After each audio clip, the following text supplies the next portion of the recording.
So here we are, this is the final video of the push-pull legs series which I've been doing. I've shown you push, I've shown you pull, I've shown you some arms. Today I'm going to show you some legs. This routine is pretty demanding, I'm not going to lie. I don't think legs is ever easy. I think we all know that. This routine is pretty demanding. It will take you maybe between an hour 15 minutes, depending on how many sets you're doing. But I tend to find my legs do respond very well from higher volume work. Makes sense since there's more slow twitch fibers compared to fast twitch fibers in your lower body. So higher rep work does work. So the first exercise I'm doing is a safety bar squat, similar to a barbell squat, but the distribution of the weight is a little bit different, so it kind of mimics the front squat, hitting the quads more, which is the focus for this exercise. I'm going to start off by doing a couple of warm-up sets, maybe 3 to 4, gradually increasing the weight with each set, doing about 8 to 10 reps. Now, no, that is not the face of a man who's sitting on the toilet, that is the face of a man who is concentrating. What I'm trying to do is to get my quads activated, to turn on the muscles which I'm trying to work in this exercise. Once again, I'm going to up the weight a little bit more, gradually doing it. I don't get it when people spend all the time on the treadmill warming up. If you're going to do some squats, you need to warm up by doing some squats.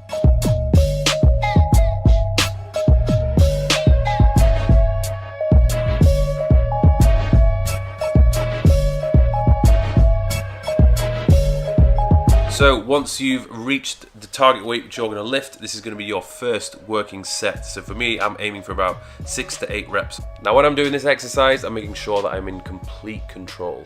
And what that means is I'm not rapidly going down and deaccelerating too quickly, otherwise I place a lot of tension on my knees. I'm going down slowly, and I find that for me, the optimal depth in my situation will be where my thighs are pretty much parallel to the ground. If I come any lower, my back will round at the bottom and I will move the tension away from my quads onto my lower back, which is not something that I want to do. When driving back up to the top of the movement, keep your chest high, your chin high, and drive with your feet into the ground as hard as you possibly can. You're going to be resting for a little bit longer than you would do usually. For me, I'm aiming for around 2 to 3 minutes rest, making sure that I'm fully recovered so I can go back into the working set and aim for another 8 reps. Moving straight on to the next exercise, this is going to be hamstring and glute focused, giving the quads a little bit of a break. So we're going to start off with the glute ham raise. This might look a little bit funky for quite a lot of people, but it's an extremely good exercise at targeting the hamstring, the glutes, and even your core. And what I'm doing, I'm using one hand because I've kind of built up my strength a little bit. If you are new to this, I would recommend doing it with 2 hands and taking it easy, okay, because you don't want to go straight into this one if your hamstrings are cold. What I'm trying to do as I elevate myself, I'm trying to do so by contracting my hamstrings and my glutes, not by pushing up. So I want to try and use my arms and my hands as little as possible, okay? At the top of the movement, I'm going to contract my hamstrings temporarily and then go back down again. Pretty much straight after that, you're going to rest maybe 10 seconds, 15 seconds until you get into position, and we're going to do Romanian deadlifts with the barbell.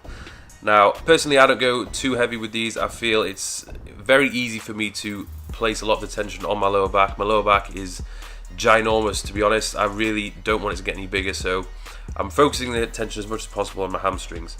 I'm thrusting my hips backwards as much as possible as I go down, and then once I've reached the point where my hamstrings are fully under tension, they're fully lengthened, I'm then going to pause temporarily, and then I'm going to contract my glutes and hamstrings and thrust forward, spending minimal time at the top until I go back down to the bottom. So we're going to take a slightly shorter rest period compared to the squats, maybe 90 seconds, and then we're going to do around 3 to 4 sets. Now the next exercise which I moved on to was the leg press. I'm doing 6 sets total, okay? So I'm doing 3 sets with my feet narrow at the bottom of the platform, quad focus. I'm going to do 3 sets, my feet at the top of the platform and wide, glute and hamstring focus. So this one, I'm really focusing on my quads. It's not just a matter of pushing the weight backwards and forwards, you've got to think about how you're doing it. So it's very hard to explain. It's something I've had to learn over the years, but I'm trying to initiate the movement by contracting my quads and then temporarily squeezing them at the top, and I'm not locking out. I don't think anyone should ever lock out on the leg press.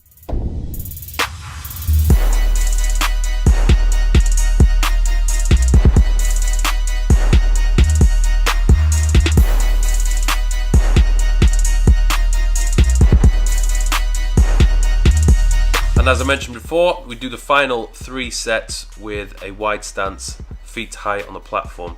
And it really is different. If you do this right, you can really feel it on your hamstrings and your glutes. So I'm initiating the movement this time by squeezing my glutes and trying to contract my hamstrings. A very different exercise just by changing the placement of your feet. And then went on to lying leg curls. And as you can see, I'm doing it in the body extended position.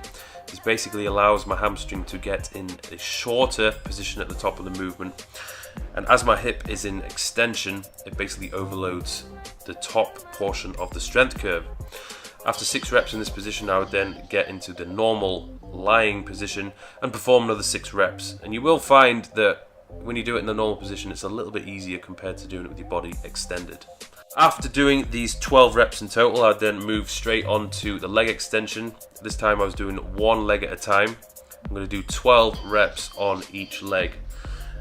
Again, what I'm trying to do is just really squeeze the contraction at the top of the movement. I'm really aiming to lock out at the top. I'd move straight into the other leg, aiming to do another 12 reps, and I would only have about 20 seconds of recovery after doing this before I go straight back into the leg curl. The final exercise is a Bulgarian split squat on the Smith machine. So basically, your back leg is going to be elevated, your front foot is going to be reasonably far out in front of you because the focus of this exercise is to target the glutes and the hamstrings. So foot positioning is important. And I'm using the Smith machine simply because there's only one range of motion, and that's up and down. So I don't have to worry too much about stabilizing myself. So I can really overload my muscles with additional weight and just really focus on driving up. So what I'm doing, I'm going down to the point where I'm pretty much getting maximum stretch in my right hamstring and glute. I'm coming all the way down to the bottom where my left knee pretty much touches the ground.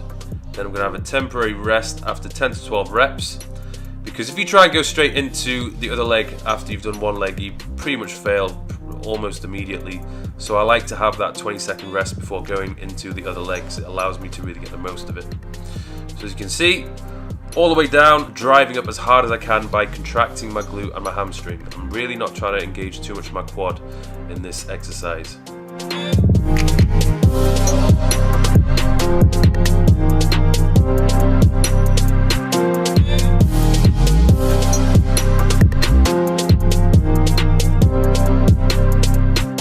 So there we go, guys, that is the routine. Pretty tasty if you ask me.